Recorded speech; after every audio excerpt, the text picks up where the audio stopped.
On this episode of the Atlas Life, we welcome back Stephanie. Hello again. Seems like we were just here. And one of her nurses by the name of Nancy Wainscott. You want to introduce Nancy? Yes, Nancy has actually been a longtime traveler with Atlas for a while now. I actually been talking to her for about 3 to 4 months now, and we hit it off really well. Consider her a good friend now. She's a wonderful ER nurse working here in Nebraska. We had lunch today, and hopefully have another visit coming up soon. And she's just an excellent traveler. This is one of the few times where the nurse has been in the office, so it was a different type of interview. But I think you'll enjoy it. So yeah. So Nancy Wainscott, welcome to the Atlas Life.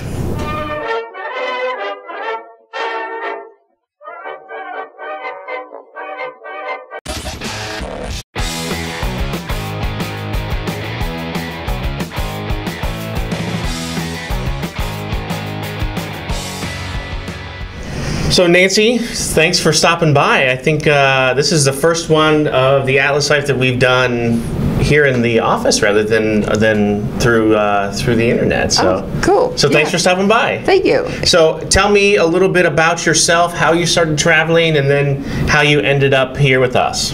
I started traveling 4 years ago. I became a nurse 20 years ago. Let's go back. I became a nurse 20 years ago. Okay. I've spent all of my time in the emergency room. Okay. And then I needed something different. I got to a point in my life I needed something different. So that's when I decided to do travel nursing. Start traveling? Yeah. Interesting. So where did you, like when you were a perm nurse, where were you at? I was in Kentucky. Okay. It's a small rural access hospital, critical access I was at.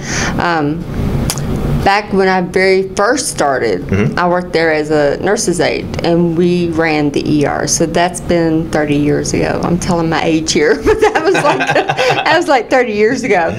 And then I had a friend of mine. She was awesome. She was an awesome nurse, and she's like, "If you're going to stay in this, you might as well just go ahead and move up the ladder." Right. And so Marcia encouraged me throughout the whole time that I was going to nursing school. Between her and my kids and my family, they just really encouraged me to keep going. And so you went to nursing school there in Kentucky? Okay. Yep. Interesting. And that was 4.5 years. Okay.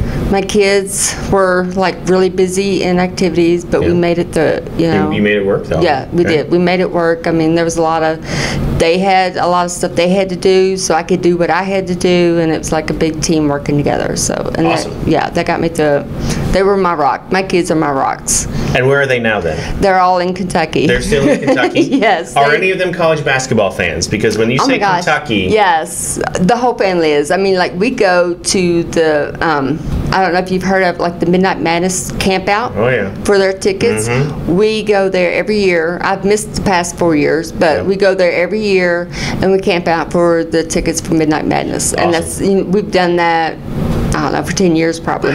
Cool. Yeah. That's a huge... I'm a Kansas fan. Yes, so, of course. Yes. But, I mean, we share a common interest there. That's that blue blood in college basketball. That means something. It does. It does. And it carries with you. You know, like, I've been in several different states, and it has just carried with me. I mean, I don't get to see the games like I would like, but, I plan on watching the one tomorrow because they're playing West Virginia. Yes. I'm originally from West Virginia. Oh. Yeah, so it is interesting every year. So by the time this airs, hopefully Kentucky has beaten West Virginia because Kansas needs West Virginia to lose again. So there you go. So, yeah, that'd work. No. Maybe. So West Virginia's got a pretty good team, They got a really good team. Yeah. They have a really good team. They didn't used to. No. Until Bob Huggins got there, yeah, right? and that's probably been over the past 10 years. Yeah. They have actually increased. That first game they played against Kansas was solid. So it will be a very good game for you to watch tomorrow. Yes, and I'm going to find it somewhere. We will help you find a good place. You'll still be here, right? You'll still be here in Omaha? Or? No, I'll probably go back towards North Platte. Okay. Yeah. Oh, there's lots of... We can help you find some place too. Yeah. So then, where are you heading now? I am in North Platte, Nebraska now. Okay. Yeah, I'm working there. They're a great team. Yeah. They are a great team of nurses to work with. They work together. It's a fast pace, but it's also slow pace.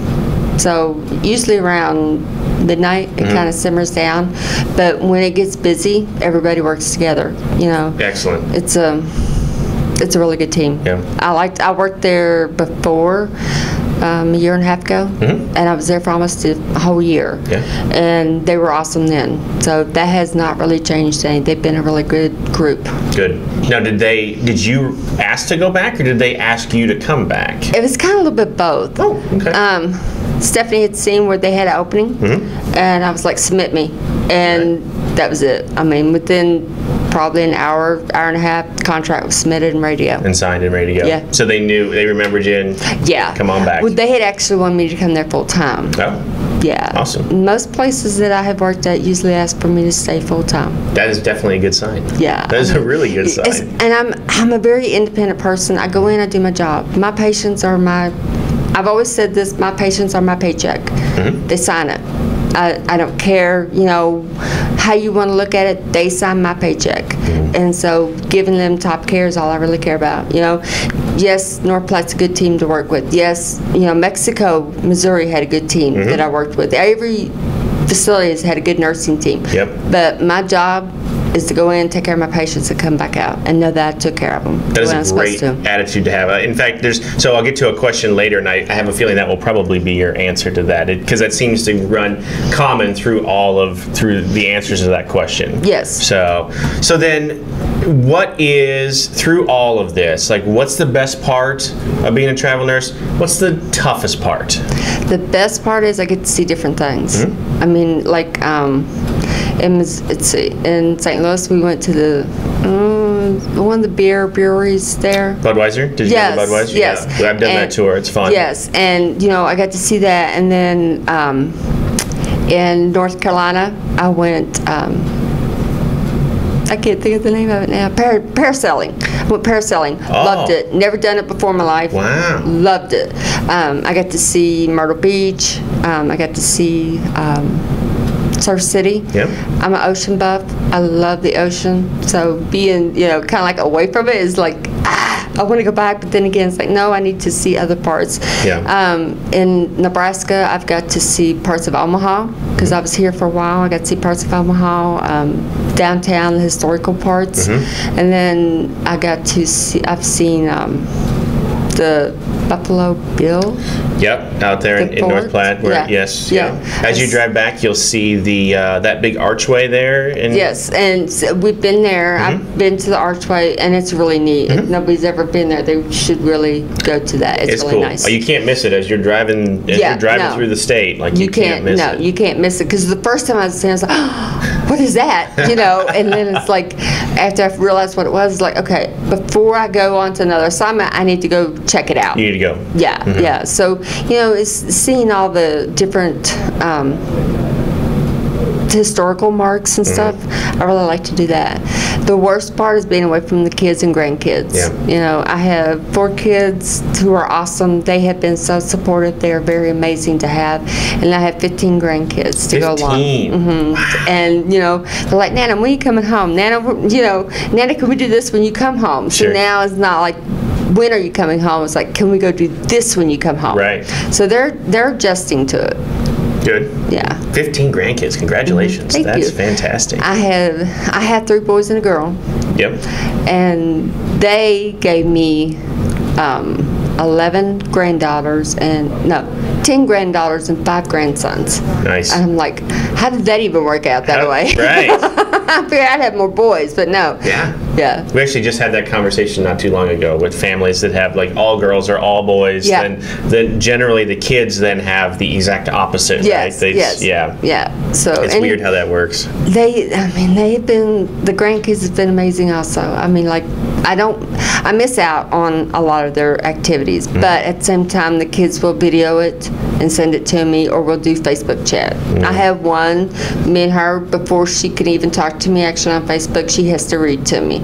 So, it's just Nice. different activities that we do together through Facebook.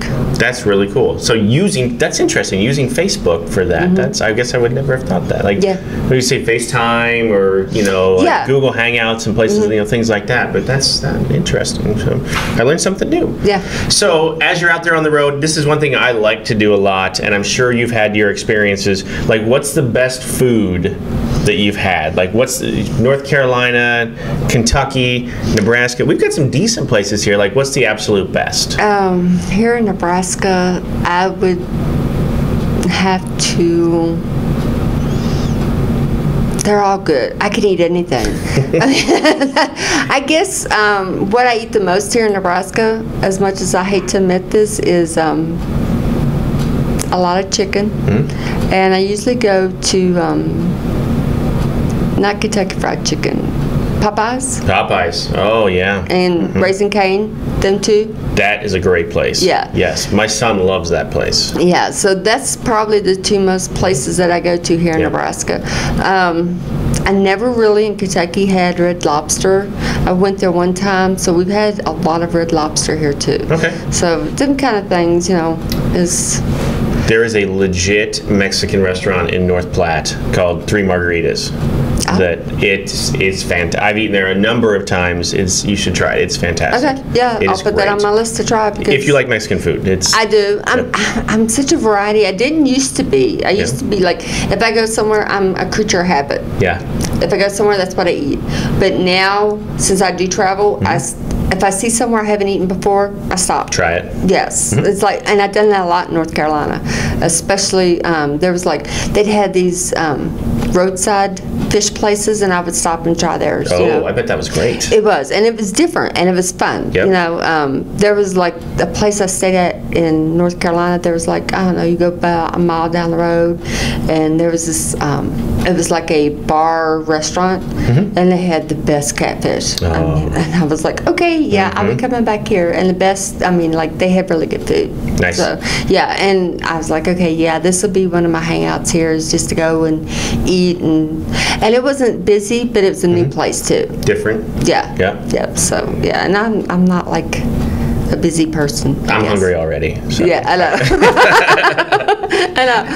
So last question then, and this is the one I alluded to earlier. What lesson through all of this, your nursing career, your travel career, all of this, has taken you the longest to learn?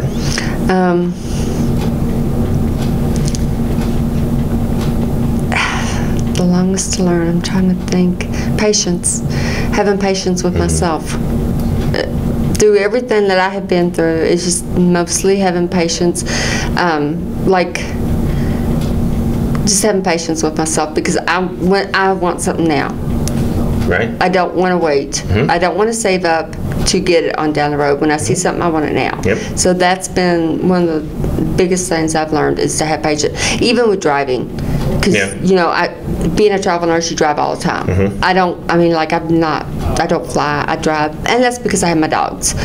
And so being patient with other drivers, just having patience, period, plain That's simple. a huge problem that I have, patience with other drivers. Yeah, because I could have road rage easily. It's like, get out of my way, I got places to go. And, instead of like, going slow and smelling the roses and taking my time to get to my destination, I'm tunnel visioned, I guess. And it's like, okay, I've got to get here. I got to get this done before this. I'm a very, like I said, I'm a creature of habit. And whenever I set up a schedule, that's what I try to tend to. Yeah. It's no wonder you're an ER nurse then, right? I mean, that you just described an ER nurse. Yeah. And, and that's another thing, like, we have to be ready on the spot. Yep. You never know what's coming through the front door. Everybody worries about what's coming in the back door. Back door is going to be covered because you kind of know ahead of time what EMS is bringing in. Front door, you never know. And usually the ones coming through the front door are your worst ones. Yeah. I mean, like, I've seen heart attacks come through the front door, and you're looking at them like, oh, crap, we need to get you into a room now. Right. And there's been people come through with EMS. It's like, okay, you can wait a few more minutes. So most of the time, the worst ones come through the front door. Well, Nancy, thank you so much. I really appreciate it. And thanks for all that you do, too. I can't say thank you enough for everything you do at the hospital level. It's something that I wish I could do and just don't. I know I'm not strong enough. So I thank you. I appreciate everything that you all have done for me, because with Atlas, you all have been truly a godsend to me. I mean, like I said, I was at a point in my life where I needed a change, and so you all was there. I mean, like there was other companies that I talked to, but they didn't have the personality that I had with you all. I mean, you've been just like family. If there was anything I ever needed, all I had to do was call, which I was with Kurt for a while, and then I went with Stephanie, and all I had to do was call up and say, hey, I got this going on, can you help me somewhere along the way? And it was done. There was no questions asked. I mean, it has truly been a godsend to me, just knowing that I've got somebody on the other end. Even though I'm a very independent person, I've still got somebody I can call and say, hey, I need some help here. To have that connection. Yes, Awesome. So it's been a blessing. Awesome. Well, thank you again. I really appreciate it. And thank you. We'll see you on the road. Okay. Thanks.